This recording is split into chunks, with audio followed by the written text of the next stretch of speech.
Also taking a live look over the Tacoma Narrows Bridge cam. It is chilly this morning, but it's going to be even colder later this week, as we've talked about here. Meteorologist Abby Coney's here to share if the cold temperatures could last all month. All right, so Abby, what are we in for? Yeah, this is weird, everybody. So if you recall, right, we were in the upper 80s, recently, and we had the second warmest on October on record at SeaTac.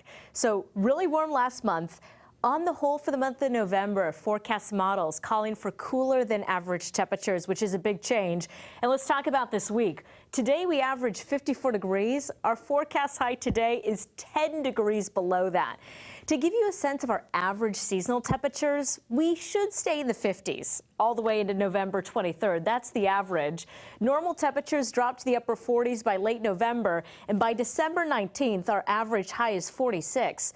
That is to say that our averages in mid-December are warmer than what we're seeing this week. So this is a big deal. We looked into our crystal ball, the long-range models, and right now through November 21st, looks like our highs generally will be in the mid to upper 40s. Brian, we don't see any 50s on the horizon over the next couple of weeks. Of course, that could change, but this is just so strange. Well, yeah, there's a few days that we're going to barely make it into the 40s. Yeah, so this is find the long johns here and find the gloves and the hats and all that good stuff, because you're going to need it coming up here over the next several days, especially if you're working outside. Here's a look at our radar. I'm going to talk about this down to the south in just a second, but up in Snohomish County, between basically Linwood and Arlington, we're seeing a few light showers. Those have tapered off from where they were at about an hour ago.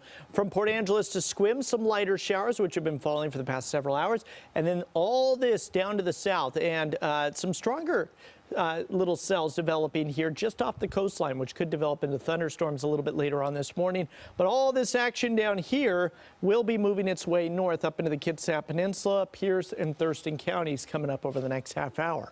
Current temperatures are in the 30s across the board, and we're going to top out in the low to mid 40s. It will be windy in spots, especially up there where the Fraser Valley outflow winds blow. And if you're up near Blaine and Linden and Bellingham, you know that those winds can be very, very cold this time of year.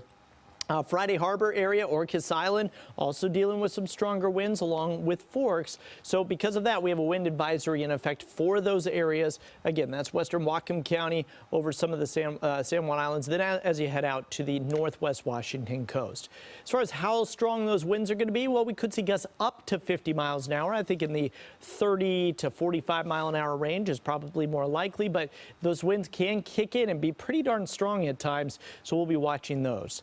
Highs today are going to be in the mid 40s. We'll spend most of our afternoon in the low 40s, however, and your 7-day forecast gets us right back in the mid 40s. We'll stay there all the way through next weekend. Expect it to be dry, though, just very cool with overnight lows down below freezing. Let's